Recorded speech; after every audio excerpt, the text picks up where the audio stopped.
Então hoje a gente vai ver aqui, né, como é que funciona a síntese, a produção das células sanguíneas. Vocês viram que na semana passada nós vimos o sistema imune, que ele tem linfócitos, né, tem as células fagocitárias, células NK, diversas células envolvidas na nossa defesa.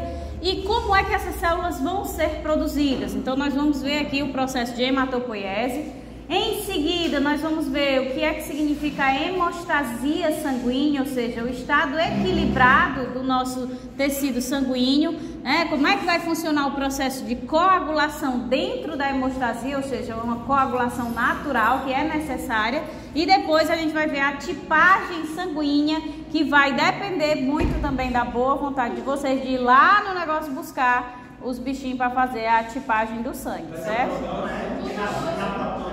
É, lá na Proplan. É. Não, é tudo de manhã. A Bárbara é outra coisa. A senhora vai fazer extração só depois da aula, é isso? A senhora... É, depois da aula. Depois da aula. Viu? Então vamos lá. Então entrando primeiro na hematopoiese, né?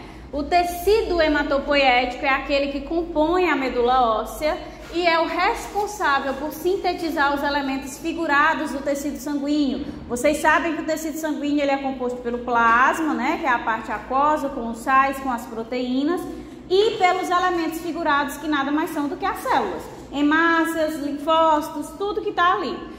Então é composto por células pluripotentes, o tecido hematopoético, né? Ou seja, que podem se diferenciar nos mais diversos tipos celulares, mas não todas as células do organismo. Não confundam células pluripotentes com células totipotentes, certo? As células totipotentes são aquelas células embrionárias, né? Vai lá a mórula, blástula, que vai dar origem a um organismo completo como um todo, que elas têm essa capacidade de se diferenciar nos mais diversos tecidos. Tecido conjuntivo, tecido epitelial, tecido muscular, certo? No caso do tecido hematopoético, as suas células são pluripotentes. Elas se diferenciam nos mais diversos tipos celulares, mas não em todos os tecidos, ok? Então a função... Oi? Pode ser um sinônimo. Muriçoca, cheia aqui de muriçoca, eu nunca vi isso, meu Deus. Então a função do tecido hematopoético é realizar o processo de formação, desenvolvimento e maturação dos elementos figurados do sangue a partir de um precursor celular comum e indiferenciado, a célula hematopoética pluripotente, tá? Essa célula ela pode se diferenciar em célula tronco mieloide ou linfóide, tá? Então, quando é que se inicia a síntese dessas células através do processo de hematopoiese? Então, a gente tem primeiro processo iniciando ali no estágio embrionário, ou seja, no estágio fetal. E onde é que acontece essa síntese das células sanguíneas? No fígado e principalmente na medula óssea, certo? Do feto. E depois que o bebê nasce, aí essa síntese dessas células, desses elementos figurados do sangue, vão acontecer nos linfonodos, no baço, mas principalmente na medula óssea. Então vocês veem como predominância, seja no período embrionário ou seja no período pós-natal, que essa síntese vai acontecer aí, principalmente na medula óssea, certo? Professora, eu estou vendo que ali tem totipotentes e embrionárias. Essas células embrionárias, nesse caso, são totipotentes. Porque, se eu não me engano, como eu estou tentando lembrar aqui, tem umas células que vão formar o embrioblasto e outras que vão formar o que inicia o processo de diferenciação. Essas são totipotentes mesmo? Não, essas são antes, né? Ainda não está ali quando começa a formar blasto, aí quando tem aquele tecidozinho daquela figura que é do mesoderma, endoderma, até ali é que a gente começa a ter a diferenciação. Quando a gente tem essa diferenciação no mesoderma, endoderma, ectoderma, é que a gente tem a separação. Tanto quando vocês veem a formação do tecido, né, lá em histologia, vocês veem, as células mesenquimais são provenientes do mesoderma que vão dar origem ao tecido conjuntivo. Então tem essas separações, mas é antes de formar essa separação do mesoderma, endoderma e ectoderma. E aí é que a gente tem as células embrionárias de fato, que provém ali da formação do embrião inicial, que serão células totipotentes. Quando inicia a diferenciação, elas não são mais. O quê?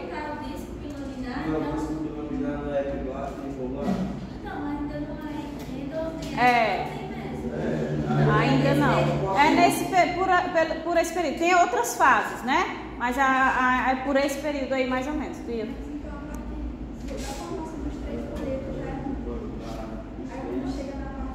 Ela não é pluripotente, porque percebam que a pluripotente ela vai ter uma especificidade, certo? Ela ainda é considerada, não é totipotente, mas ela tem é porque eu esqueci o nome agora, mas ela tem uma capacidade maior do que as pluripotentes de sintetizar células. Por exemplo, uma que vem do mesodermo, uma célula mesenquimal, ela vai dar origem aos 8 tipos de tecidos do tecido conjuntivo, né? Os tecidos especiais. Então ela consegue ter toda essa diferenciação. Então ela tem uma capacidade muito maior de diferenciação do que uma célula pluripotente, certo? Então tem os níveis das potências das células, a gente pode colocar assim, tá? Então a predominância de síntese dessas células pelo processo de hematopoiese é na medula óssea. Pode acontecer nesses outros locais? Pode, mas a predominância é nela, certo? Então vejam aqui a base, né? Nós temos lá na nossa medula óssea a célula pluripotente indiferenciada, que é chamada de célula hematopoiética pluripotente, e ela vai dar origem, ela vai ser a precursora inicialmente de 2 tipos celulares. A célula indiferenciada mieloide e a célula indiferenciada linfóide, certo? A partir desse precursor mieloide, a gente consegue sintetizar a maioria dos elementos figurados do sangue. Então, a gente vai ter a síntese das plaquetas, vamos ter a síntese dos eritrócitos, vamos ter a síntese dos granulócitos, certo? Vamos ter a síntese do monócito, precursor do macrófago quando ele invade o tecido, que também pode ser precursor de uma célula dendrítica, e também vai ser o precursor do mastócito, que está relacionado ao quê? A reação de hipersensibilidade do tipo 1, né? A reação alérgica que a gente viu na aula que eu gravei para vocês depois, certo? E o precursor linfóide já vai dar origem às demais células do sangue, que é o linfócito B, o linfócito T, e também vai poder dar origem à célula NK. E percebam, olha aqui quem também pode ser sintetizada por um precursor linfóide, a célula dendrítica, certo? Então nós podemos ter a síntese de células dendríticas a partir de um precursor mieloide e a partir de um precursor linfóide, tá? Oi. Mas não vou entender não. As totipotentes vão até que fase embrionária? É até a mórula. Até a mórula? Pronto, até a mórula. Até antes de formar os 3, o mesoderma, ectoderma e ectoderma e endoderma. Pronto, são esses 3. A totipotente se diferencia em qualquer tipo de célula, né? São elas que são utilizadas, por exemplo, quando faz, né, que tem um problema ético e tudo mais, que você produz um embrião e se extrai aquelas células daquele período antes da mórula e injeta numa pessoa que não anda, né, é paraplégica, para ver se ela consegue se diferenciar no tecido, restaurar aquele tecido e a pessoa sim consegue voltar a andar. Então elas conseguem se diferenciar em qualquer tipo de tecido, certo? Aí se você pega, por exemplo, células ali do mesoderma, então ela vai conseguir se diferenciar em qualquer um dos tecidos conjuntivos, né? Qualquer um dos tecidos especiais conjuntivos. Do ectoderma vai se diferenciar no tecido epitelial. Então cada uma vai ter essa capacidade de se diferenciar. Tecido epitelial tem mais diversos tipos, tem de revestimento, tem da pele, então também tem uma capacidade maior. A pluripotente, ela vai sintetizar todos esses elementos aqui? Vai, mas é um nível, é uma quantidade de células que tem é menor em quantidade assim de diferenciação, né? Certo? Deu para entender? No caso dessa pluripotente, ela pode se diferenciar em qualquer tipo de célula sanguínea. Isso. Mas não posso falar de neurônio. Pronto. Mas ó, deixa eu deixar uma coisa clara para vocês. Essa é a célula pluripotente hematopoiética. A célula pluripotente hematopoiética só vai se diferenciar em alguns desses tipos de elementos figurados do sangue. Eu posso ter uma célula pluripotente referente a outro tecido? Posso. Entendeu? Que ela tem a capacidade de se diferenciar ali nas características celulares daquele tecido. tá bom? Tem alguma tecnologia que faz essa reação reversível? Eu vi em alguns Essa reação ser o quê? reversível, tipo, pegar uma célula normal e transformar numa pluripotente. Tem algumas tentativas, mas ainda não se chegou nessa... que é justamente o objetivo, né? Para não ter os problemas éticos por trás da pesquisa, é conseguir fazer a reversão. Então, quanto menos diferenciada ela estiver, mais fácil é o processo de reversão. Mas não se chegou a níveis de produção tão altos que se consiga aplicar na pessoa para realizar um tratamento, entendeu? Então, vamos lá. Vamos iniciar como é que funciona o processo de hematopoiese, né? As células precursoras mieloides, elas vão dar origem aos eritrócitos, né? Às hemácias, às plaquetas, aos leucócitos granulares, ou seja, os granulócitos, né? Neutrófilos, basófilos, eosinófilos, e vão dar origem aos monócitos, que é a forma circulante dos macrófagos, né? No sangue. Os mastócitos, eles são granulosos ou não? Não, eles não são granulosos, são outro tipo à parte de célula sanguínea. Apesar dele ter os grânulos lá, eles não se enquadram dentro dessa classificação de leucócitos granulares, tá? Então, o processo de síntese dessas células a gente chama de forma geral como mielopoiese. Mas dentro da mielopoiese nós temos ainda vários outros processos, tá? Então a gente tem a monopoiese, que vocês já conseguem deduzir que é o processo de síntese dos monócitos. Temos a trombopoiese, que vai ser o processo de síntese, né, das plaquetas envolvidas na coagulação. E temos a eritropoiese, que vai ser o processo envolvido na síntese aqui dos eritrócitos. Então vamos aqui. Oi. As células dendríticas não vem desse processo inicial, elas vão se diferenciar a partir dos monócitos. Elas podem, tanto os macrófagos podem ser originados a partir dos monócitos, como as células dendríticas, né, mieloides, que elas vão ter como precursor aqui, ó, o monócito, que pode dar origem a uma célula dendrítica. Mas a gente também tem a célula dendrítica linfóide, que vai ter aí como precursor a célula, né, precursora linfóide, certo? Qual a diferença entre a ação, por exemplo, do tratamento da origem? Porque tanto os eosinófilos quanto os mastócitos, eles produzem histamina e heparina. Isso. Quais necessidades eu utilizar o basófilo? Obrigado. O basófilo e o mastócito. Em que situação é que o basófilo é ativado ou eles dois sempre vão estar juntos? Sempre vai funcionar. O sistema imune é o que a gente viu na semana passada. Não funciona em separado, não. Tá tudo sendo ativado. Ao mesmo tempo em que a gente viu que vai ativar os mastócitos, né, pela produção dos IgS que se ligam lá na membrana, também vai estar sendo ativado quem? Basófilos e eosinófilos, né, porque eles têm aquela porção FCE-RI, que se liga especificamente à cadeia pesada do anticorpo. Então, eles também estão sendo ativados nesse processo. Não é nada que ocorre isoladamente. Nosso sistema imune não funciona assim. Ele funciona todo integrado e coordenado, tá? Já as células precursoras linfóides, elas vão dar origem aos linfócitos B. O que são os linfócitos B? São aqueles que vão, depois de ativados, terem a capacidade de se diferenciarem nos plasmócitos, que são quem de fato secretam os anticorpos na forma livre, e eles também vão dar origem aos linfócitos T auxiliares e os citotóxicos. E a gente ainda tem o que? Pode dar origem à célula natural killer e pode dar origem à célula dendrítica linfóide. Esse processo, quando a gente tem como precursor a célula hematopoiética pluripotente linfóide, a gente chama de linfopoiese, certo? As natural killers, elas entram nesse processo? Entram na linfopoiese, Apesar de não serem linfócitos. apesar de não serem linfócitos.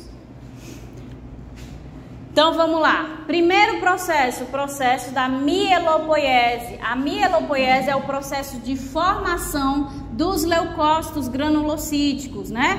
Então, é a formação dos eosinófilos, dos basófilos e dos neutrófilos, a partir de uma célula única, ou como se chama, unidade formadora de colônias granulocíticas. Então, a célula precursora mieloide, ela vai sofrer uma diferenciação para dar origem ao quê?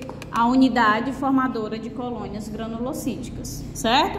Então, como é que funciona essa evolução, né? Então, a gente tem ali o mieloblasto, né, que é a partir da célula precursora mieloide, que vai dar origem ao que a gente chama de promielócito, depois mielócito, depois metamielócito, depois o bastonete, depois segmentados.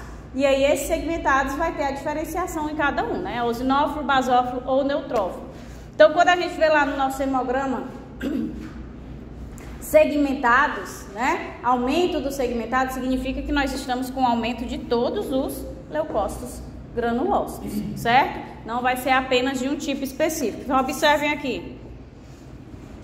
Então, a gente tem o mieloblasto, né? A célula precursora mieloide, que vai dar origem a diferentes tipos, ó, daquela sequenciazinha que eu coloquei. Então, se eu quero dar origem a um basófilo, ele vai se diferenciar no promielócito do tipo B, né? B de basófilo, certo? Que dá origem ao mielócito, ao metamielócito, que vai dar origem ao basófilo separado e dá origem ao basófilo, que ele consegue gerar a partir de uma única célula dois leucócitos granulócitos do tipo basófilo. Se for o neutrófilo, promielócito N, aí faz a divisão, vocês percebem que o que está acontecendo nesse processo, está havendo a compartimentalização desse núcleo, né? Ele deixa de ser uma bolinha grande e ele começa a ficar segmentado, certo? Que é justamente a característica do neutrófilos, a formação dessas bolsinhas nucleares, tá?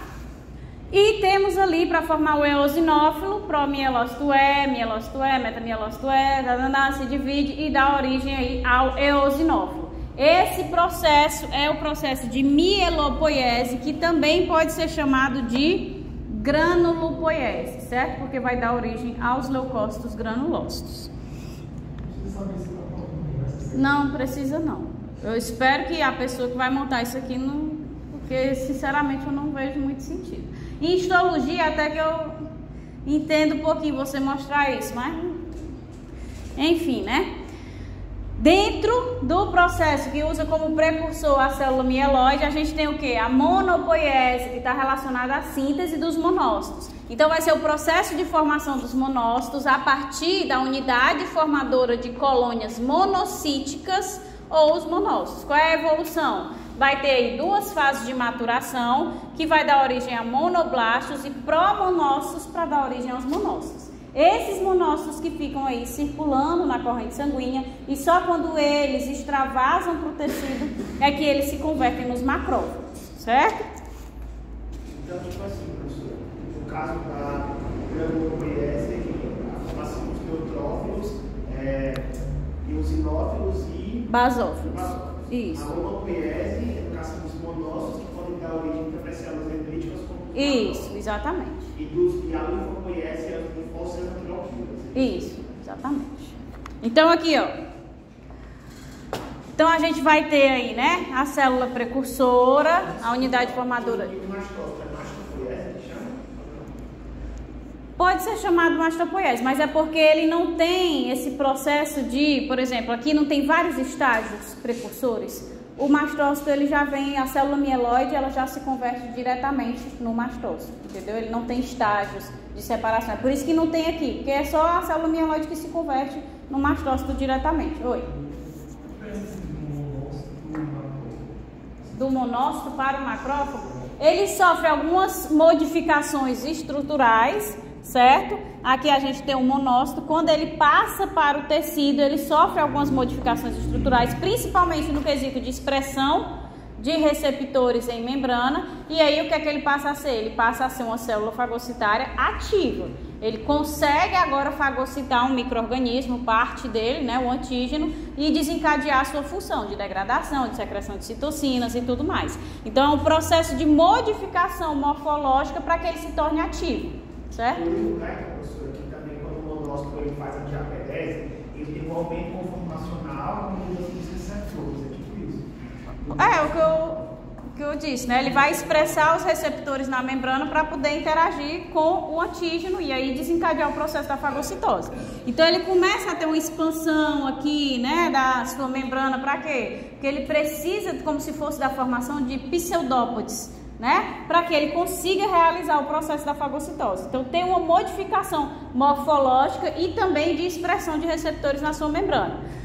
Então, o que é que acontece? A célula mieloide, ela vai dar origem aos monoblastos, que tem essa estrutura. Depois ele vai começando a ter modificações para dar origem aos promonócitos. Então, percebam que o citoplasma, ele começa a ficar mais denso. Então, a gente tem uma quantidade de proteínas maior se acumulando nesse citoplasma. O núcleo começa a mudar a sua morfologia, ó, ele começa a ficar mais irregular. Por quê? Justamente que está havendo essa mudança de composição proteica, tá? Até que ele se converte de promonócito em monócito, que tem já o aspecto bem de uma célula fagocitária, que tem que ter esses prolongamentos para formar a fagocitose, a vesícula fagocítica, certo? E aí ele fica circulando na corrente sanguínea e quando ele extravasa para o tecido é que ele se converte no macrófago, ok? Aí a gente tem também dentro do processo com o precursor mieloide a trombopoiese, né? A trombopoiese já vai ser o processo de formação das plaquetas, que são partes do citoplasma de uma célula gigante chamada de megacariócito, certo? Então a evolução celular desse processo consiste no megacarioblasto, que é sintetizado a partir dessa célula mieloide, que ele vai dar origem ao megacariócito, e aí a quebra do citoplasma desse megacariócito vai dar origem às plaquetas, que vão ser essenciais no processo de coagulação que a gente vai já ver na hemostasia. E o que acontece com essa célula que quebrou? Ele continua crescendo, é uma célula gigante, multinucleada, ele vai gerando mais plaquetas. Então aqui, ó, a gente tem a célula mieloide, certo? Ela vai dar origem ao megacarioblasto. Depois vai dar origem ao promegacariócito, depois ao megacariócito em si, e aí ele começa esse processo aqui, ó. Por ser uma célula gigante, ele começa a perder pedaços. E esses pedaços é que são as plaquetas. Então as plaquetas, elas são nucleadas? Não, né? Porque são pequenos fragmentos que são liberados a partir do citoplasma desse megacariócito. São as características citoplasmáticas do megacariócito que vão definir as características das plaquetas, porque elas são fragmentos dele, certo? É o quê? Não. Também, a partir do precursor mieloide, nós temos a síntese das hemácias, né, dos eritrócitos, que é o processo chamado de eritropoiese. Então, o processo de formação dos eritrócitos, ou também chamados hemácias, ou também chamados glóbulos vermelhos. Oi. Professora, plaquetas não são consideradas células por quê? Elas não são consideradas células porque elas não têm a estrutura, a morfologia de uma célula. Não só por não terem núcleo, mas pelo tamanho. É como se elas fossem fragmentos. Pelo próprio tamanho dela, ela não pode ser considerada uma célula. Então, o termo melhor para ser um fragmento celulares, né? É um termo que fica melhor para definir. Eu estava escrevendo, na hora eu escutei alguma coisa do tipo, não é núcleo, não é célula, mas eu acho que não tem núcleo. Não, pois é porque ela é um fragmento mesmo. Ela não tem a composição que pode caracterizar ela como célula, certo? Então, qual vai ser a evolução da síntese desses eritrócitos, né? Então, vai ter a célula mãe, que vai gerar, por bipartição dupla, 4 células diferenciadas, ou seja, uma única célula se divide 2 vezes, ou seja, ela dá origem a 4 células, certo? Essas 4 células diferenciadas irão produzir os eritrócitos mediante diferentes mecanismos enzimáticos que vão culminar na formação de reticulócitos e depois de 3 dias esses reticulócitos vão se transformar em hemácias maduras anucleadas. Então ela inicia nucleada e ela sofre a perda desse núcleo no processo.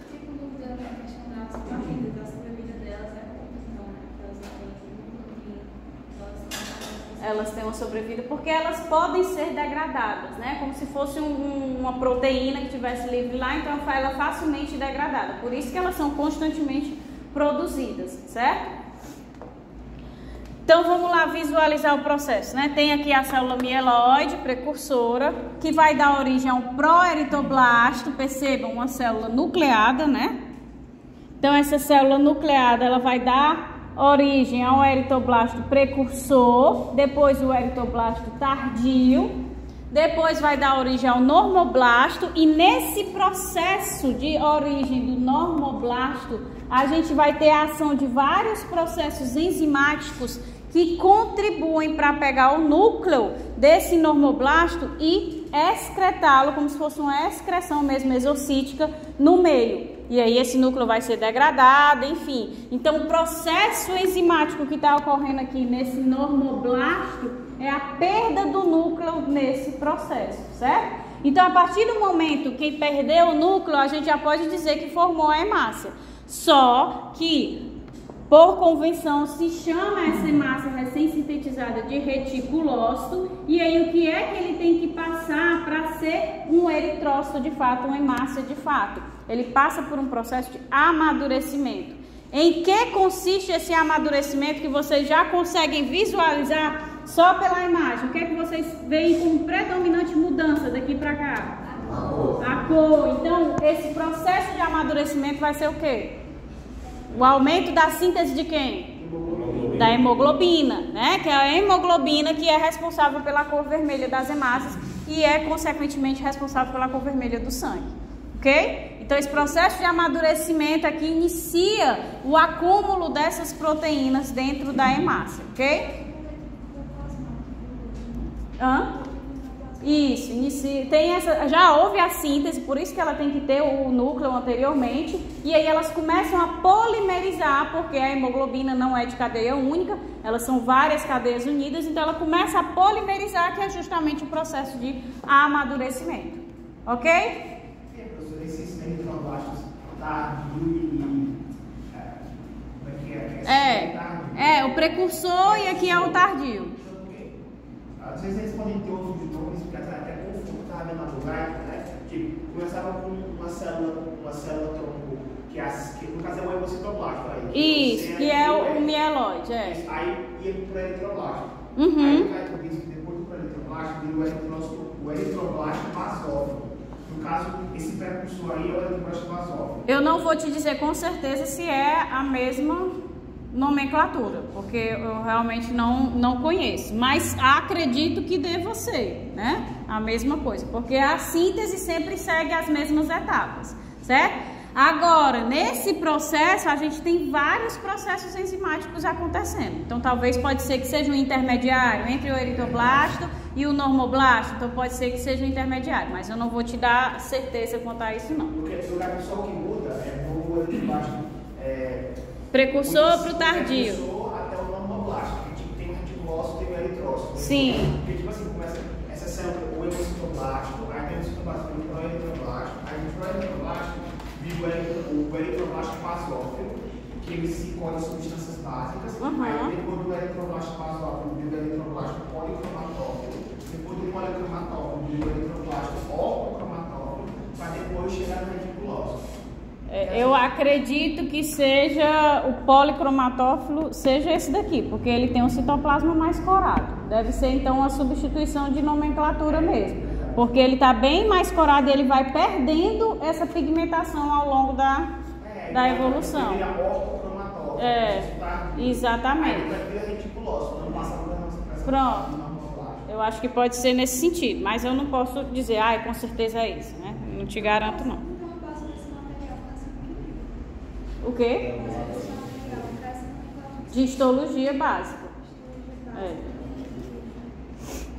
Então vamos lá. Seguindo. Agora a gente entra já para finalizar na linfopoiese, né? Que vai ser o processo de formação tanto dos linfócitos T, como dos linfócitos B, como das células natural killers, certo?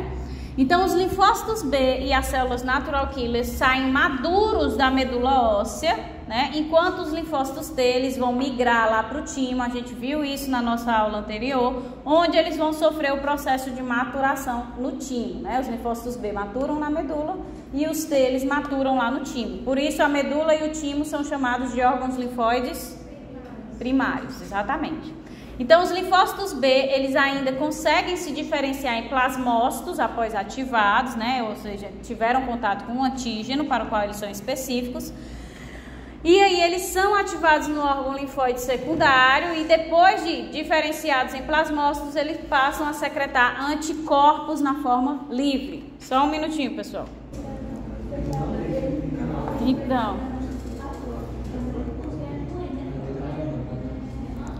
Então aqui, ó, não tem, né, esses estágios, como a gente viu lá na figura inicial, que está bem detalhada assim. Nós não temos aqueles estágios de separação. É só a célula hematopoética pluripotente que vai dar origem à célula linfóide, né? Essa célula linfóide vai dar origem direto ou a um linfócito T, ou a um linfócito B, ou a célula NK. Ah, professor, como é que essa diferença acontece? Por expressão, né? Genes específicos que vão codificar para proteínas específicas que vão caracterizar cada uma dessas células. Observem que a célula NK, ó, ela tem alguns grânulozinhos vermelhos no citoplasma. O que é isso? São os grânulos que contêm quais enzimas?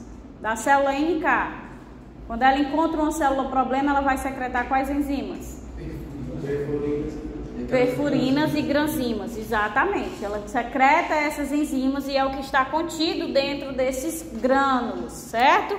Só para ver se vocês tinham assistido a aula que eu passei meu domingo todo em gravar. Então vamos entrar agora na hemostasia, né? Então a hemostasia é um processo estritamente regulado por plaquetas, fatores de coagulação e principalmente pelo endotélio vascular, certo?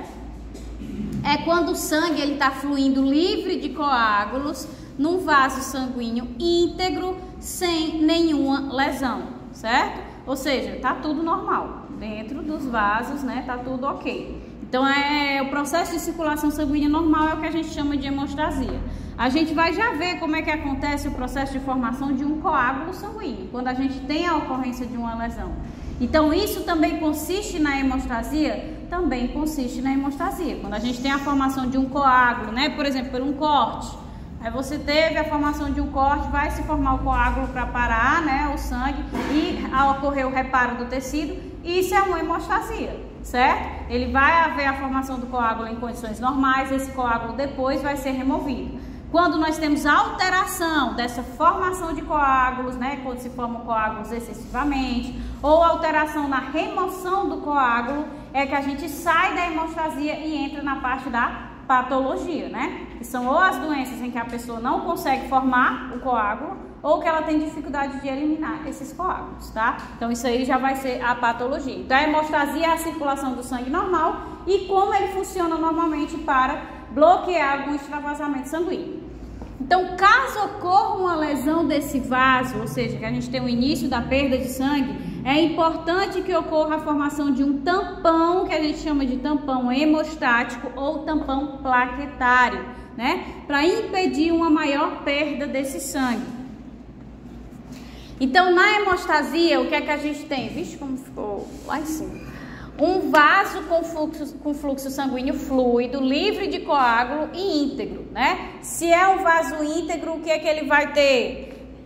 Ele vai ter o endotélio, né? As células endoteliais. Abaixo desse endotélio, a gente vai ter o tecido subendotelial. Abaixo do tecido subendotelial, abaixo do tecido subendotelial, a gente vai ter a túnica muscular e abaixo da túnica muscular a túnica adventícia, ou seja, todas as camadas do vaso sanguíneo, elas estão mantidas íntegras, certo? Que vai ter o vaso em todas as suas camadas de forma íntegra, contendo sangue. O que é o sangue? É o plasma, que é rico em fatores de coagulação, a parte proteica do sangue, né? Que são sintetizados pelo fígado e que formam um coágulo caso haja alguma lesão nesse vaso. Além disso, além dos fatores de coagulação, ele também vai ter os elementos figurados, que dentro desse contexto de coagulação sanguínea estão aqui as plaquetas ou os trombócitos, né? As células relacionadas à síntese de trombina e tudo mais que a gente vai ver. Isso fluindo na região central. Então, o sistema sanguíneo, na sua forma hemostática, né, normal, equilibrada, tem todas essas camadas do vaso sanguíneo íntegro, o sangue contendo o plasma e os elementos figurados, circulando na região central, que é o que a gente chama de região lamelar. Isso aqui é importante que vocês consigam visualizar, porque o sangue normal, em estado de hemostasia, ele circula na região central do vaso. Quando ele começa a ter escapes para as extremidades, ele começa a causar o quê? Lesões. Se eu estou tendo as lesões, eu vou dar o início à formação dos coágulos, né? Estou começando a desequilibrar o funcionamento da hemostasia desse vaso, certo? Então vamos lá. Então, quando a gente tem a ocorrência de uma lesão vascular, um corte, uma pancada, alguma coisa que lesionou esse vaso sanguíneo, né? E aí pode ter a entrada de patógenos microbianos, né, que causam essa lesão, forças hemodinâmicas, então aumento da pressão arterial. Eu tenho um aumento da pressão arterial, o sangue vai fluir de forma mais intensa e ele pode se bater contra as paredes do vaso. Se ele está se batendo contra as paredes do vaso, ele pode causar uma lesão no endotélio do vaso, certo? A ação de mediadores pró-inflamatórios, que foi que a gente viu da resposta inflamatória, né? Que tem aquelas citocinas que vão ser secretadas, vão desencadear a resposta inflamatória, que vão vasodilatar e tudo. Então, tudo isso pode favorecer ter um afastamento das células do endotélio. Se eu estou afastando as células do endotélio, eu estou expondo as camadas subjacentes a ele. Então, isso também pode favorecer aí a lesão vascular, certo? Tem vários mecanismos para se lesionar um vaso. Então, inicialmente, a gente tem essa lesão vascular acontecendo. O endotélio, a partir do momento que ele sofre a lesão, ele vai liberar uma proteína chamada de endotelina. A endotelina é um vasoconstritor, certo? Que reduz a quantidade de sangue passando pelo local da lesão. Se a endotelina é um vasoconstritor, ela vai comprimir o vaso. Se eu diminuir a luz do vaso, consequentemente eu diminuo a quantidade de sangue passando pelo local, né? Então eu reduzo a quantidade de sangue passando pelo local da lesão, consequentemente eu reduzo a quantidade de sangue que vai ser perdida. Porque se eu estou com uma lesão bem aqui, eu tenho esse volume de sangue extravasando, eu estou perdendo essa quantidade maior. Se eu comprimo o vaso, eu consequentemente vou ter um extravasamento menor de sangue, certo? Além disso, quando o endotélio ele é lesionado, ele vai expor o tecido subendotelial, né? Que é altamente trombogênico devido a quê? Devido a uma proteína chamada de fator Willebrand e também é rico no colágeno. Então deixa eu só desenhar aqui, vamos ver se tem alguma coisa aqui. Então eu tenho um endotélio, tá? Logo abaixo dele eu tenho o tecido subendotelial, tá? E aqui embaixo eu tenho as fibras, o tecido muscular. Beleza. A partir do momento que houve uma lesão aqui nesse endotélio, houve uma lesão nessa célula aqui em específico, né? Vamos deixar minimamente, microscopicamente para a gente entender. Essas células adjacentes do endotélio reconhecem que houve essa lesão e passam a secretar endotelina. A endotelina faz a vasoconstrição para que menos sangue extravase pelo local da lesão. Além disso, quando esse endotélio é removido dessa região, esse tecido subendotelial aqui fica exposto. E esse tecido é rico em proteínas chamadas de proteínas von Willebrand, né? O fator von, tá? Então, quando a gente expõe esse fator von e também o colágeno, tá? Vou botar aqui um tracinho representando o colágeno. A gente favorece o início do processo de formação do tampão plaquetário. Então, esse fator von e o colágeno atraem as plaquetas e se ligam a elas, certo? Que é o que a gente chama de processo de adesão plaquetária, que vai ter uma interação receptor-ligante. O que eu quero que vocês consigam visualizar aqui é que as plaquetas, né, que são aqueles fragmentozinhos que a gente viu, formado pelos megacariócitos, elas vão interagir especificamente com o colágeno, tá? Mas as plaquetas só interagem com o colágeno se o fator von mediar essa interação. Se não houver a mediação pelo fator von, essa interação entre plaquetas e colágeno não acontece, tá? Por isso que é importante a presença de ambos para que o início da adesão plaquetária aconteça. Ok, né? Após a adesão plaquetária, as plaquetas sofrem uma mudança na sua morfologia, que a gente vai já ver como é que acontece. Então elas deixam de ser mais redondinhas e passam a ficar bem achatadas como discos. Por quê? Porque quando a célula ela se achata, ela aumenta a área de contato. Então o objetivo não é bloquear onde está a lesão. Então se eu tenho uma lesão esse tamanho todo, eu venho aqui com uma bolinha, eu bloqueei esse pedaço. Se eu achato, eu já consigo bloquear um espaço muito maior, certo? Então aumenta a área de contato e além disso, além de mudar a sua morfologia, essas plaquetas começam a recrutar grânulos importantes que liberam tromboxanas e ADP, que tem por objetivo recrutar mais plaquetas para o local da lesão. Existem plaquetas circulando o tempo todo na nossa corrente sanguínea, mas para formar o coágulo eu preciso que venha uma quantidade maior. Então como é que eu vou atrair uma quantidade maior de plaquetas? Já essa primeira adesão plaquetária que acontece sinaliza para a mudança de morfologia e sinaliza para o recrutamento dos grânulos que liberam as tromboxanas e o ADP. Esses dois é quem vão chamar mais plaquetas para o local que tem que ser formado esse tampão, certo? Então mais plaquetas vêm para o local da lesão e geram uma agregação plaquetária, que é o que a gente chama de tampão plaquetário ou hemostasia primária. É a primeira coisa que acontece na formação de um tampão, né, de um coágulo sanguíneo para bloquear o extravasamento de sangue. Então a primeira coisa que acontece é a formação do tampão plaquetário. Beleza. Existe uma diferença então entre tampão plaquetário, que é a agregação das plaquetas, e a adesão plaquetária. Tem a adesão plaquetária, a interação das plaquetas com o colágeno, certo? Isso é a adesão plaquetária.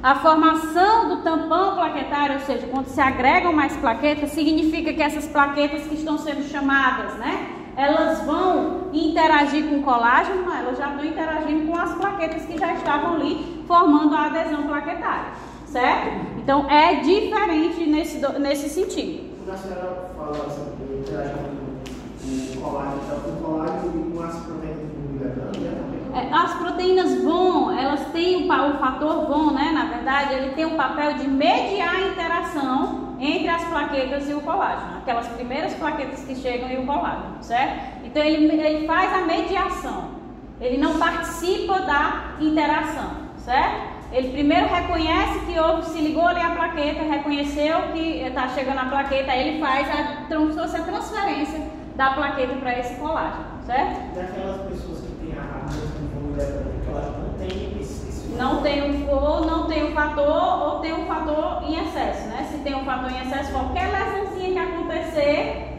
aí ela tem a tendência de formar muitos trombos, né? Aí vai ter o acúmulo de várias tromboses, né? Que pode até vir a desenvolver a CID, né? A coagulação intravascular disseminada, porque ela tem um acúmulo desse fator VON. Ou pode ter o oposto, a pessoa não produz o fator VON e aí ela não consegue formar a adesão plaquetária, não tem a interação das plaquetas com o colágeno. Qual a diferença do coágulo para trombo? Coágulo para trombo? Não, o trombo ele é um coágulo, certo? A diferença é que o coágulo não tem assim uma diferença, só tem a diferença a nível da patologia, entendeu?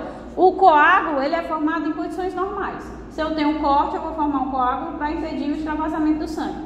Beleza, é um coágulo. O trombo ele é a mesma coisa, só ele inicia como um coágulo, só que com o tempo, como ele não é removido, que é justamente o processo patológico, como ele não é removido, ele começa a ter o acúmulo, né? Vem acumulando células, vem acumulando proteínas e vai formar o trombo que se caracteriza por bloquear ou pelo menos reduzir o espaço da luz do vaso. Mas ele inicia como um coágulo também, só que pelos fatores patológicos ele se transforma num trombo, certo? Então aqui, ó, houve a lesão, o endotélio, né, que é essas célulazinhas aqui, foi removido, houve uma lesão, seja por qualquer um dos fatores que eu mencionei anteriormente.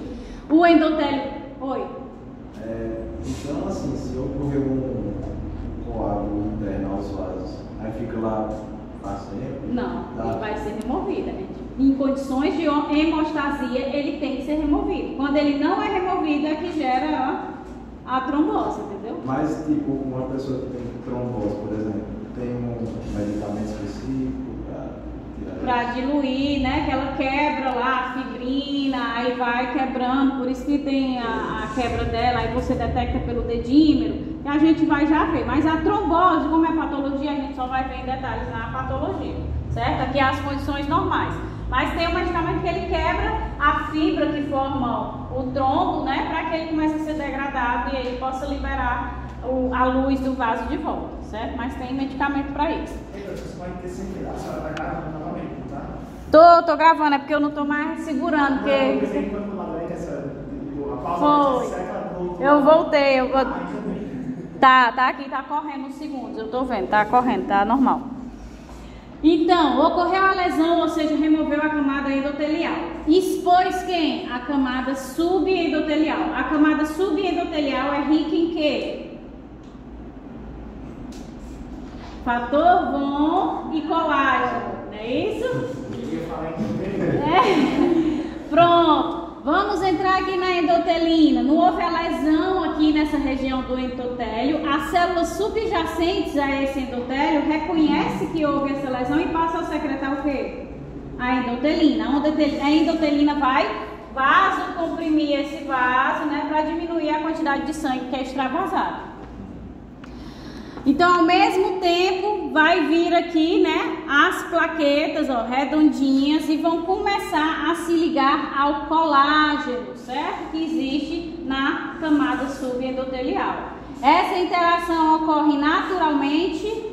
Não, ela precisa ser mediada por quem? Ó, a figura representa bem direitinho. O fator von são essas bolinhas. É como se houvesse a necessidade da interação com ele para que se conectasse com o colágeno.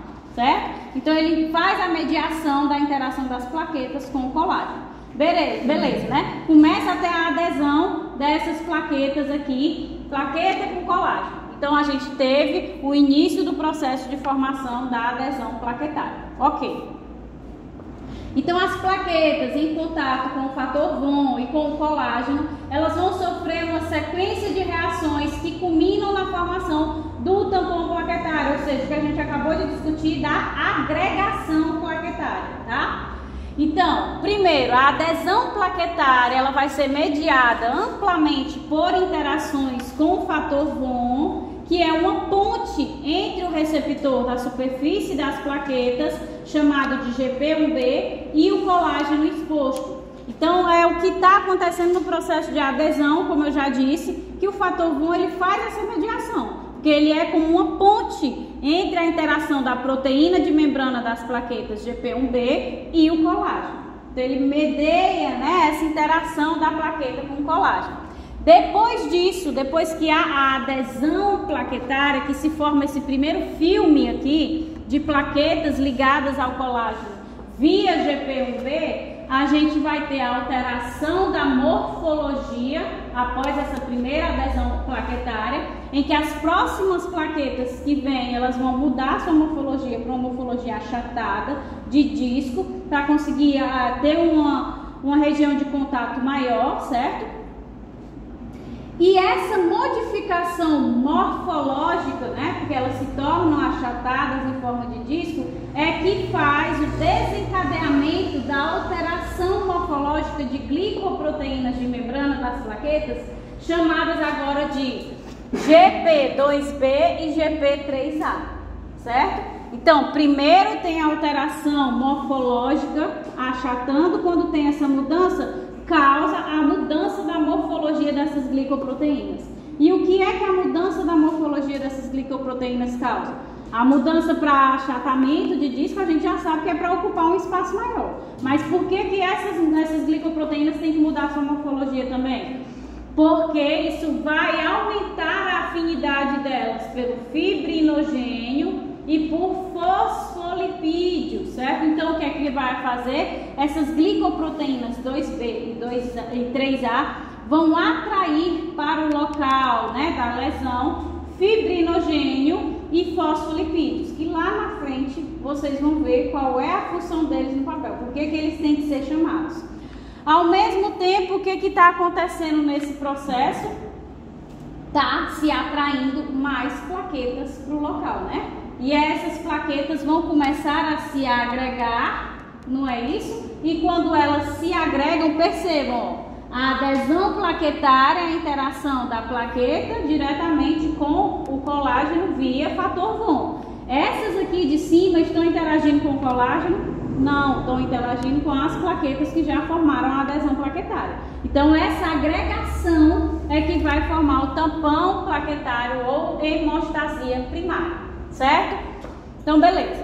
Além disso, né, houve aqui a atração através da secreção dos tromboxanos, do ATP, que a gente viu lá, né? Quando tem a formação da adesão plaquetária, começa a se liberar os grânulos, ó, que vão liberar tromboxanos e ADP, que atraem mais plaquetas. Essas outras plaquetas que vêm chegando vão se agregando para formar a hemostasia primária, o tampão plaquetário. Tá bem visível na mente de vocês tudo isso? Por que tem um negativo do lado positivo? É porque é cada carga. É a carga dele que é negativa, tá? Então vamos lá. Então aqui, ó, visualize mais uma vez, né?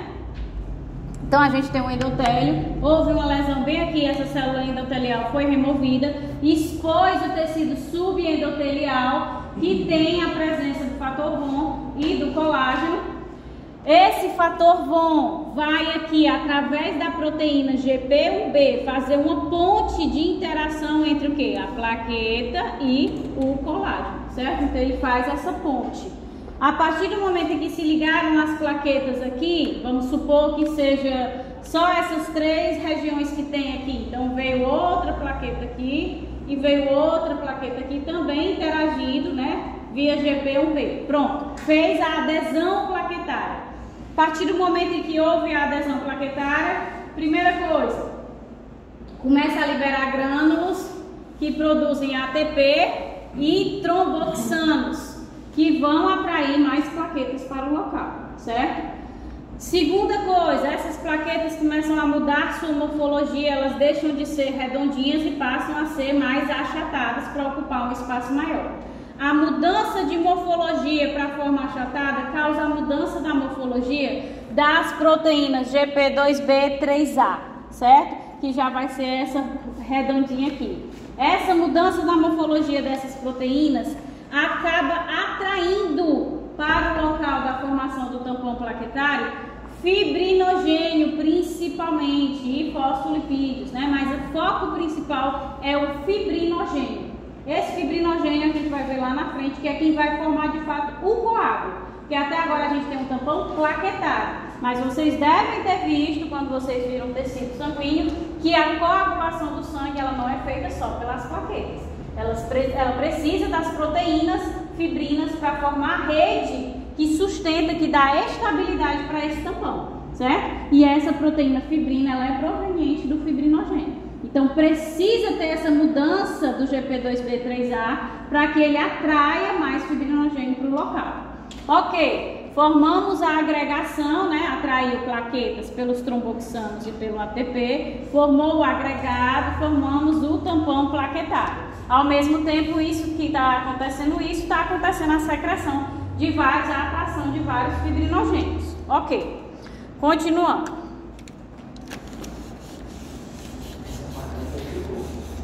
Não, mas a gente não vai entrar nisso aqui não. Só mesmo para citar.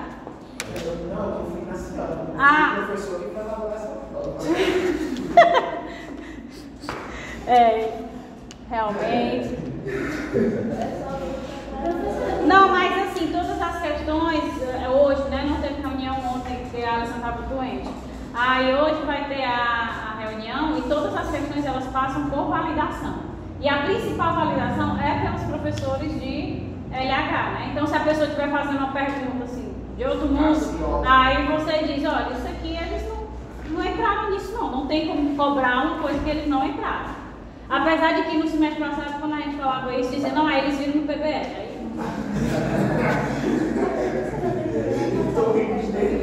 Não, ela ia fazer comigo, mas eu não preciso de ajuda não, eu vou ligar ela. Então vamos lá, tá gravando, viu a aula? Então, depois que aí formou o tampão plaquetário, esse tampão plaquetário ele não é estável, né? Foi o que eu acabei de dizer. Mas a gente precisa de outros elementos para estabilizá-lo. Então, quando o tecido subendotelial ele é exposto, ele desencadeia o que a gente chama de via extrínseca da cascata de coagulação sanguínea, que é uma série de reações para que se chegue à ativação da proteína trombina, certo?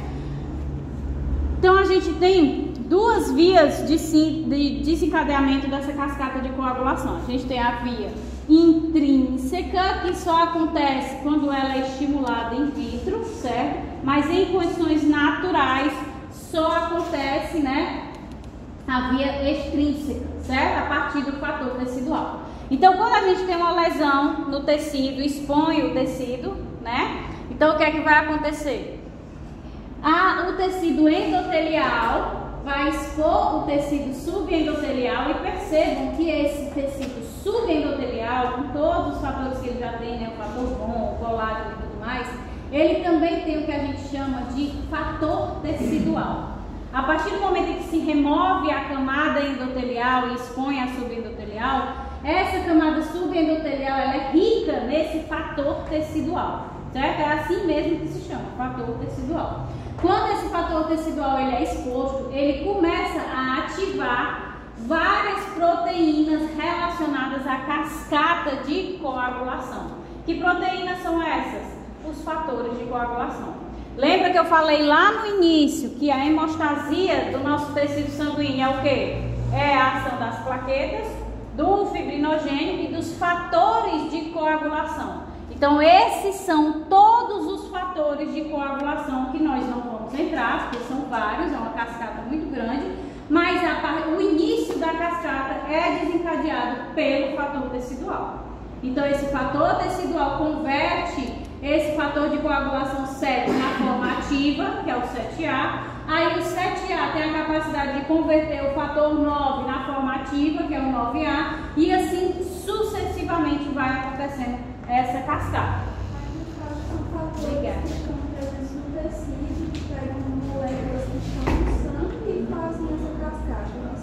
O fator tecidual ele é característico do tecido endotelial, que está logo abaixo do endotélio. A partir do momento que ele é exposto, né, o tecido subendotelial é exposto o fator tecidual. E aí os fatores de coagulação eles não são circulantes, não fazem parte do sangue. Então eles vêm, batem, têm contato e desencadeia a cascata de coagulação, certo? Então essa cascata de coagulação ela vai culminar lá no final com a... Eu vou confirmando na prova, se tá mesmo material lá, tá tendo imprevisto. Tá certo, tá bom. Então a gente vai pegar essa cascata de coagulação, tem por objetivo ativar a trombina. Ela existe circulando na nossa corrente sanguínea como protrombina, certo? Aí vem, né, a ativação desses vários fatores, aí vem o fator 10A ligado ao fator de coagulação 5A e quebra a protrombina, fazendo com que ela fique ativa, liberando o fragmento que fazia parte da inativação e ela fica na forma ativa, que é a trombina. O que é que essa trombina vai fazer? A trombina é quem quebra o fibrinogênio em fibrina. E a fibrina que vai se acumular junto com o tampão plaquetário para estabilizar ele, formando o coágulo. E a gente vai já ver. Mas aqui o que vocês têm que entender é que o primeiro processo é o quê? A formação do tampão plaquetário, né? Depois da formação do tampão plaquetário, o que é que vai acontecer? A ativação da trombina. Essa trombina é que vai ativar o fibrinogênio. Por que que a gente tem um acúmulo de fibrinogênio lá no local do tampão plaquetário? Ele vai formar a fibrina, que é solúvel. Isso. Aí por que que ele está acumulado na região do tampão plaquetário? Porque ele foi chamado para lá. Quem é que faz esse chamado? São as proteínas GB2B3A, né? Então, quando a gente tem a mudança de morfologia do achatado, não causa a mudança de morfologia da GB2B e 3A, são essas proteínas que atraem um acúmulo de fibrinogênio no local. Mas não adianta eu acumular o fibrinogênio, porque aqui ele está inativo, se eu não tiver quem o converta na forma ativa. Então é por isso que a gente tem a ação do fator tecidual desencadeando a cascata de coagulação que vai tornar a trombina ativa, que é quem quebra o fibrinogênio na sua forma ativa de fibrina, certo? Então vamos lá. Oh meu Deus, eu não tô passando nenhum, olha. Oh minha gente. Eu quis deixar aqui para eu não ficar segurando, mas eita, mas tá no começo ainda. Oh meu Deus, que triste, olha. Eita, mas foi muito, ó. Desculpa aí, viu, pessoal? Vou ficar segurando agora para não esquecer. Então vamos lá. Então ativou a trombina, né? Então a protrombina que vocês acabaram de ver é uma proteína presente no plasma, nessa forma inativa, que quando clivada pela cascata, né, extrínseca dos fatores de coagulação, ela vai se tornar ativa na forma da trombina. Por sua vez, a trombina vai clivar e ativar outra proteína que também existe no nosso sangue na forma inativa, que é o fibrinogênio, convertendo ele na forma ativa, que é o quê? A fibrina. Então, quando a fibrina surge, é que vai surgir o coágulo, certo? Porque é ela que tem o papel de estabilizar esse tampão. Obrigada. Porque a fibrina, ela é uma proteína insolúvel em água, certo? Então, o plasma, ele é incapaz de remover ela do local. Então, a fibrina, ela vai se depositando no tampão plaquetário, formando como se fosse uma rede de fibras entrelaçadas, que estabiliza o tampão plaquetário, gerando o coágulo ou o que a gente chama de hemostasia secundária. Então a gente tem a primeira parte da hemostasia primária, que é o tampão plaquetário, e a segunda parte é a formação direta do coágulo ou hemostasia secundária, que é o que a gente chama de curativo biológico. Quando a gente quer fazer um curativo em alguma lesão nossa, a gente não pega uma gaze, né? E a gaze não é aquele tecido todo entrelaçado com uma rede de fios, é como se fosse a mesma coisa. A fibrina, ela vai formar essa rede de fios que estabiliza o tampão plaquetário. Por que é que essa rede de fios tem a capacidade de estabilizar esse tampão plaquetário?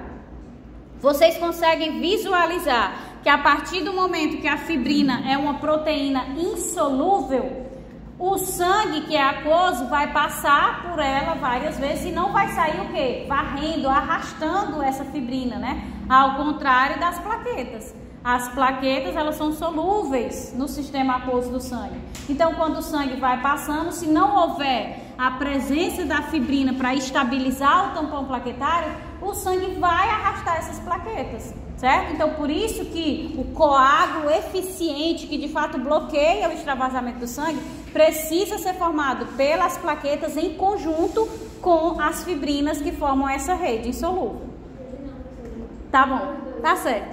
Então vamos lá. Quando a gente tem a lesão aqui, né? Tá aqui o tecido, tem uma lesão bem aqui. Inicialmente vai ter a adesão plaquetária, certo? A partir do momento que houve a adesão plaquetária, a gente vai ter todos os processos de sinalização que desencadeiam a agregação plaquetária. Então vem as outras plaquetas e vão se unindo aqui. Forma essa agregação plaquetária, que é o que a gente chamou lá de tampão plaquetário. Ok.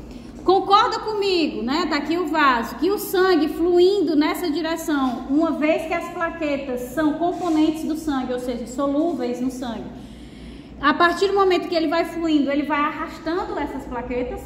Então, por isso que a gente diz que esse tampão plaquetário não é estável. Então, ele precisa de outros componentes para se tornar estável. E que outros componentes são esses? A fibrina. Por que ela tem essa capacidade de tornar o tampão estável? Porque ela vem em forma aqui a rede de fibras em volta desse tampão plaquetário, e o sangue passando aqui, ele vai conseguir arrastar essa rede de fibras? Não, porque ela é insolúvel, entendeu? Então ela estabiliza o tampão, certo?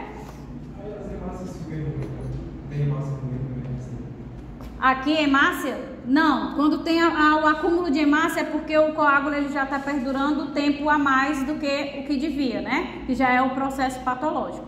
Ao natural é quando ocorre o reparo, aqui tem uma lesão. Por que eu estou formando um coágulo? Porque eu quero que pare de vazar sangue e as células de recomposição, de reparo tecidual venham e reconstruam o tecido. certo? Então esse tampão serve para isso, para permitir que o reparo tecidual aconteça. Então, se eu tivesse a passagem de outras células sanguíneas, eu iria estar dificultando esse processo de reparo. Quando células sanguíneas começam a se acumular, vamos supor aqui uma hemácia, né? Começa a se acumular na região do coágulo, significa que ele está durando tempo a mais do que o reparo tecidual. Ou seja, ele está iniciando o processo de formação de um trombo, né? Então o tecido já foi reparado aqui, ó. Já fechou, tá? O bicho está apagando. Não tem tinta, eu passei, ele foi apagar. Então ele já fechou, mas o tampão permanece lá, ele não foi degradado, que é o que em condições de hemostasia deveria acontecer. Aí é que a gente tem um acúmulo de outras células, mas aqui é só plaqueta ligada ao colágeno mais fibrina, certo? Então a fibrina vai se depositando no tampão plaquetário, igual tá aqui, essas bolinhas é o tampão plaquetário e essas fibras é a fibrina, formando como se fosse uma rede de fibras entrelaçadas que estabiliza esse tampão plaquetário, convertendo ele no que agora a gente chama de coágulo ou hemostasia secundária. Então ele vai sofrer uma contração para formar um tampão sólido e permanente até que a lesão seja reparada. Não é uma proteína fibrosa que forma uma fibra, então ele contrai. Quando ele forma essa rede, ele contrai, e a partir do momento em que ele contrai, ele estabiliza e ele só vai ser degradado, ou seja, ele só vai sair dali quando o tecido tiver sido reparado, certo? Então aqui, ó, visualizem. Então a gente tem a trombina tem as mais variadas funções, certo? Não é só essa função. Então ela tem função na adesão do neutrófilo no processo de inflamação aguda, certo? Ela tem função de ativação do monócito, tá? Ativação de linfócito. Então tem várias funções, mas aqui na formação do coágulo, qual é a função dela? Ela quebra o fibrinogênio em fibrina e a fibrina vai formar essa rede aqui. Então visualizem. O primeiro tampão que é formado é o tampão plaquetário, que consiste apenas nessas bolinhas, certo? Quando chega a fibrina e começa a formar essa rede de proteínas insolúveis em cima, é que a gente tem a formação do coágulo, ok? Aqui são os tromboxanos que vão atrair, né, mais plaquetas para o local e aí a gente vai tendo o fechamento da formação do coágulo sanguíneo. Beleza. Então aqui, ó, tem a figura, né, mostrando mais claramente. A gente vai ter essas redes azuis, ó, formando dentro do coágulo. Então lá na figura parece que a rede ela fica sobre o tampão plaquetário, né, na figura anterior. Mas não é só aqui sobre, ela fica entrelaçada, tá? Então por isso que ela dá uma maior estabilidade a esse tampão, a esse coágulo. Então vem a ativação da trombina, vai fazer com que a fibrina seja ativada e ela vai aí formar o coágulo no tecido. Esse coágulo formado vai permitir que comece a acontecer o reparo tecidual nessa região. Então a secreção e liberação do conteúdo dos grânulos é denominada de ativação plaquetária e desencadeia uma cascata de fatores que ativa a trombina. Falei para vocês lá no início, né? Isso aí ainda é do conteúdo anterior. O que é que vai acontecer quando essas plaquetas fazem o processo de adesão, né? Elas começam, quando elas mudam a morfologia, começam a secretar ADP e tromboxanos, com o objetivo de atrair mais plaquetas para o local. Além disso, além de atrair mais plaquetas do local, elas vão ativar o fator tecidual da camada subendotelial e esse fator tecidual ativo, que é aquele que desencadeia a cascata extrínseca de coagulação, que culmina no quê? Na ativação da trombina, tá?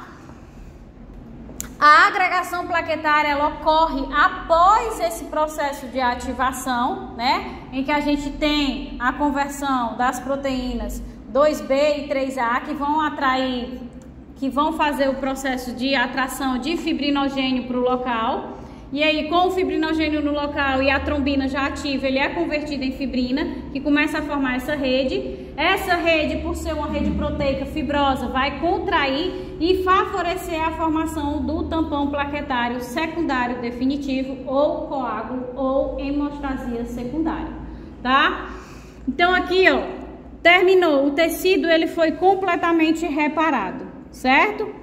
Então, quando o tecido ele é reparado, que a gente vai ver no próximo slide, começa o processo de degradação desse coágulo. Percebam aqui, ó, que a gente tem neutrófilos, hemácias começando a se acumular nesse coágulo. Por quê? Porque está demorando a degradação desse coágulo, mesmo o tecido já tendo sido reparado, certo? Então, o ideal no processo quando o organismo está em hemostasia, né, é que o reparo tecidual aconteça rapidamente para evitar que essas células, que os elementos figurados do sangue comecem a se acumular. Então, o ideal é que o reparo tecidual aconteça de forma rápida.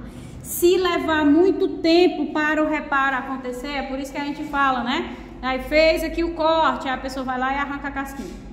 Passa 5 anos para fazer o reparo, aí a pessoa arranca a casquinha. Então, quando fica demorando muito tempo, começa a ter o acúmulo de células e proteínas. Esse acúmulo cada vez mais vai se tornando maior e perceba o que é que vai acontecendo. Vai diminuindo o que do vaso? A luz, né? Diminui a luz desse vaso. E pode acontecer de acabar bloqueando o vaso. Vai começar a formar um trombo, né? Tá, chamou? Não? Professora, mas esse reparo rápido, é rápido quanto tempo? Não, aí vai depender do tipo de lesão. Uma lesão muito extensa vai levar mais tempo para ser reparado. Uma lesão, um furinho da lanceta vai levar menos tempo para ser reparado. Isso aí pode variar, dependendo do tipo da lesão, certo? Então, quando leva muito tempo, vai acabar causando o estreitamento da luz do vaso. Então, vamos seguir que eu volto aqui para essa figura. Então, enquanto o reparo ele não se completa, nós temos mecanismos contrarregulatórios que ficam sendo liberados no sangue para evitar a secreção de uma proteína chamada de TPA. A gente vai já ver o que é essa TPA, certo? Mas ali, o organismo está reconhecendo que o tecido não foi reparado completamente ainda. Então, ele vai secretar, realizar os mecanismos contrarregulatórios para evitar a secreção desse TPA, certo? Quando o reparo do tecido ocorre de fato, vai haver a ativação de outra proteína circulante no sangue, que também circula na forma inativa, que é o plasminogênio, certo?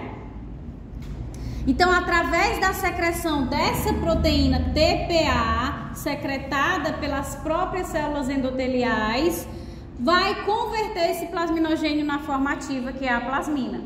Então, por que isso vai acontecer? Se o reparo não aconteceu, ó, percebam, na corrente sanguínea está circulando o tempo todo o plasminogênio. Esse plasminogênio, vou logo adiantar para vocês, ele tem a capacidade de degradar o coágulo, né? Que ele quebra a fibrina, certo? Então, é ele quem vai remover o coágulo do local. Se o reparo do tecido ainda não terminou, eu posso começar a remover o coágulo? Não. Quem é que faz a ativação desse plasminogênio em plasmina? Essa proteína TPA, essa proteína aí. Essa proteína TPA.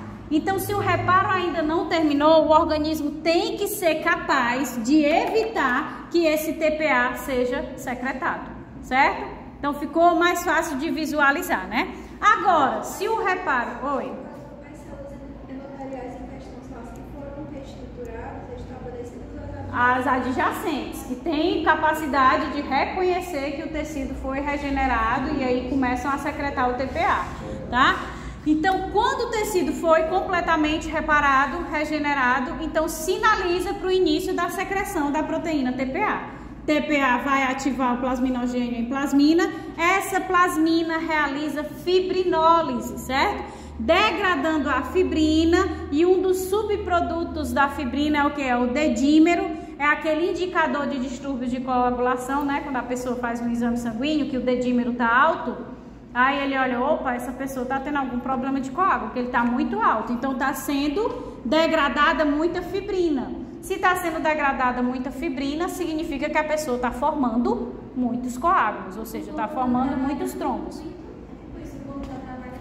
O corpo está trabalhando muito para tentar remover os coágulos, né? Então está gerando está quebrando muita fibrina, que o subproduto é o dedímero, então é um indicativo de que a pessoa está num processo trombolítico, certo? Portanto, o coágulo, né, vai se degradar a fibrina e o sangue consegue lavar as plaquetas, vai aí degradar o coágulo, devolvendo a vasculatura do vaso, assim as condições de hemostasia retornam. Isso quando está em hemostasia. Se eu tenho uma lesão, o sangue tem a capacidade de formar o coágulo e depois, quando o tecido é reparado, ele tem a capacidade de remover esse coágulo. Se tiver tudo ok, tá?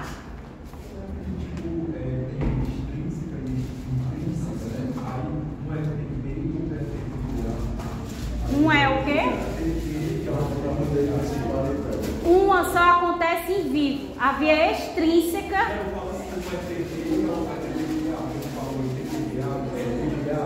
TPA.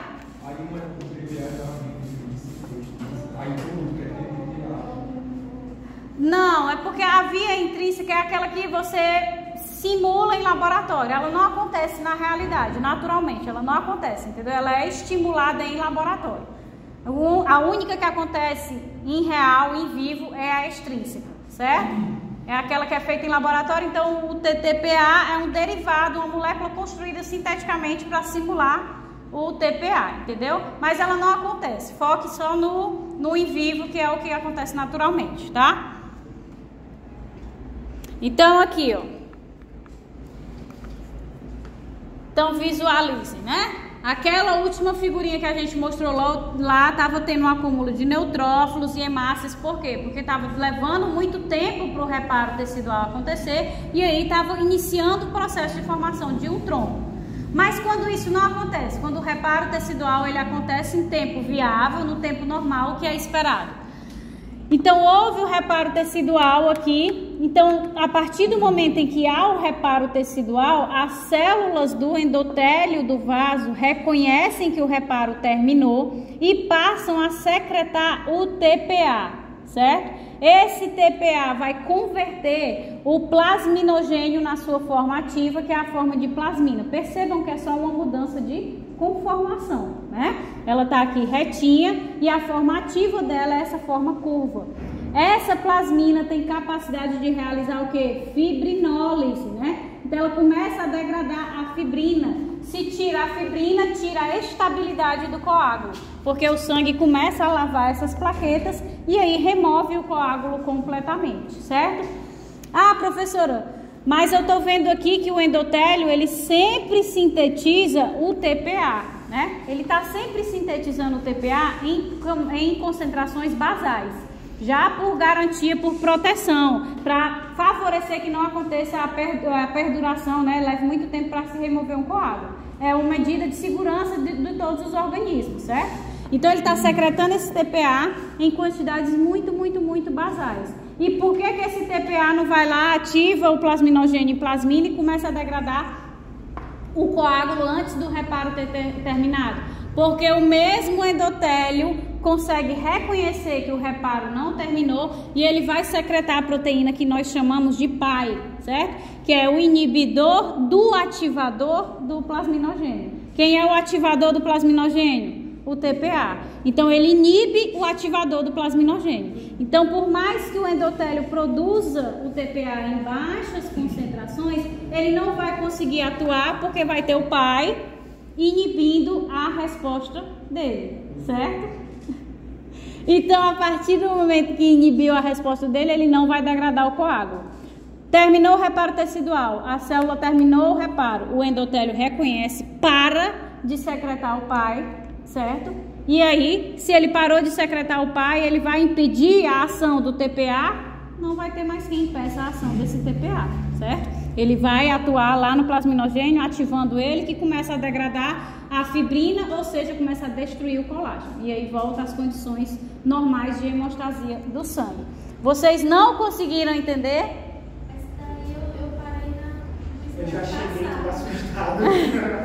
Então, A trombina que secreta o inibidor? é o quê? A trombina que secreta o inibidor? Não, é o endotélio. O endotélio. As células endoteliais secretam tanto o TPA como o PAI. Agora elas só vão parar de secretar o PAI quando o reparo tecidual estiver finalizado, certo? Então vamos lá, ó, de novo. Houve a lesão, formou o tampão plaquetário, aí ativou tudo, veio o fibrinogênio, formou as redes de fibrina, formou o coágulo. Beleza, o coágulo foi formado para favorecer o reparo do local que foi lesionado, certo? Esse coágulo só pode ser removido quando o reparo for finalizado. O endotélio que está aqui, essas células endoteliais que estão adjacentes ao local da lesão, vamos supor agora que o reparo não foi finalizado, certo? Ainda está acontecendo. Então, as células adjacentes do endotélio, elas vão secretar duas proteínas. A proteína TPA, que é quem ativa o plasminogênio, e vai secretar a proteína PAI, que é quem inibe o ativador do plasminogênio. Ela está secretando essas duas proteínas, certo? O inibidor vai inibir a ação desse TPA. Então, por mais que ele esteja sendo secretado, ele não vai conseguir ativar o plasminogênio porque o PAI vai e inibe ele, certo? E ele vai permanecer fazendo isso enquanto o reparo não tiver sido completado.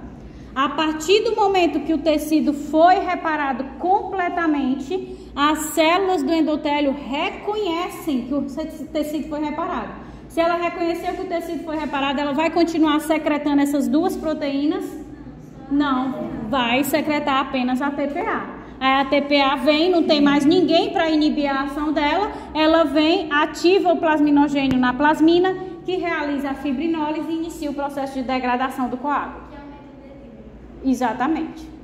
Que ela quebra a fibrina e um dos subprodutos da quebra da fibrina é o dedímero. Ok?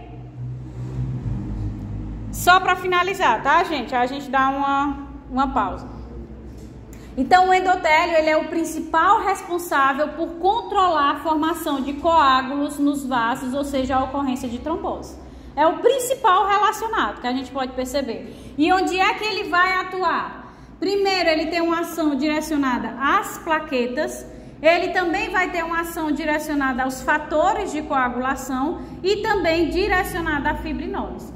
Então, como é que o endotélio funciona quando ele está relacionado às plaquetas, né? Os efeitos inibidores sobre as plaquetas envolvem ser uma barreira natural a quem? Ao contato com o fator von e o colágeno subendotelial e a liberação do fator o quê? Tecidual, né? Se eu não exponho aqui, se eu não tenho mais a exposição da camada subendotelial, se o meu endotélio está todo fechadinho, que droga, suponho aqui que está todo fechado, então se ele está todo fechado, as plaquetas vão interagir com o colágeno via fator von? Não vão, né? É uma barreira natural. Então ele tem essa capacidade de evitar a formação de coágulos direcionada às plaquetas através de ser mesmo uma barreira natural. Segundo mecanismo, direcionado aos fatores de coagulação. Os efeitos anticoagulantes envolvem a expressão de fatores anticoagulantes. Então, o endotélio também é capaz de produzir proteínas chamadas de trombomodulina, proteína C, proteína S, a heparina, que é também um fármaco que impede a formação desses coágulos, certo? Então, essas proteínas, esses fatores anticoagulantes, eles se ligam aos fatores de coagulação lá da cascata, né?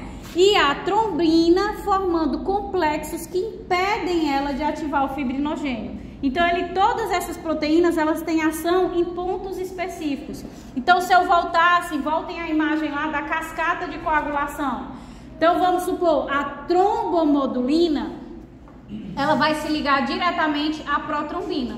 Se ela se ligar à protrombina, não tem como essa protrombina ser quebrada na sua formativa, que é a trombina. Se não tem trombina, ela não vai ativar o fibrinogênio. Sem ativar o fibrinogênio, não tem fibrina para estabilizar o tampão plaquetário, não forma o coágulo. Proteína C e proteína S, impedem a ativação dos fatores de coagulação. Vocês se lembram lá da via extrínseca, que era o quê? Converter o fator de coagulação 7 no fator de coagulação 7A, que é a forma ativa. Então, ela se liga a essas formas inativas. Se ela está ligada a elas, impede que elas se tornem ativas. Se elas não se tornam ativas, como é que é chamada? É cascata. Então, não acontece a cascata. Então, não vai ter a formação da trombina, certo?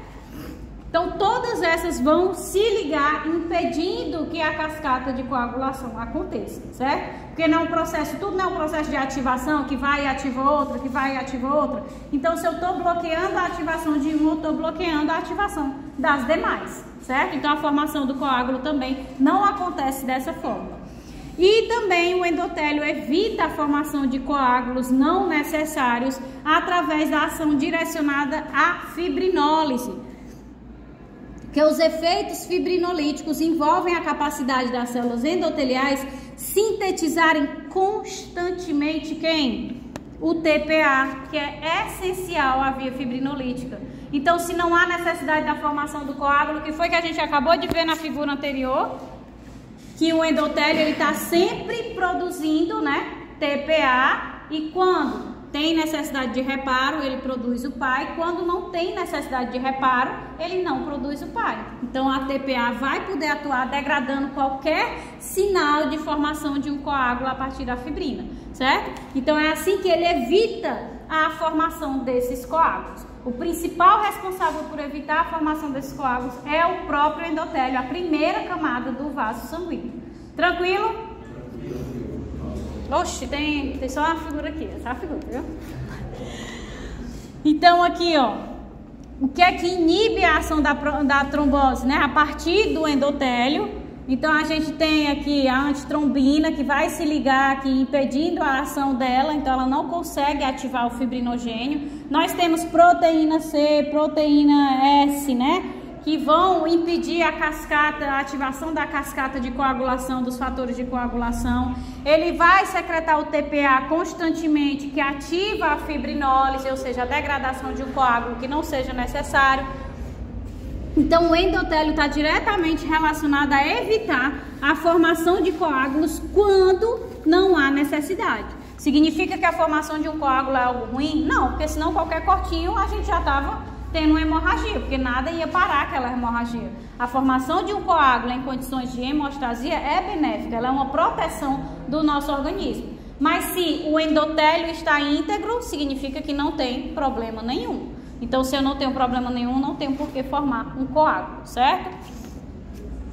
E aqui já é parte de patologia, né? De como é que inicia o processo de formação do trombo, que é só se mexe que vem. Ok, pessoal, tranquilo? Pois vamos dar uma pausa agora, beleza?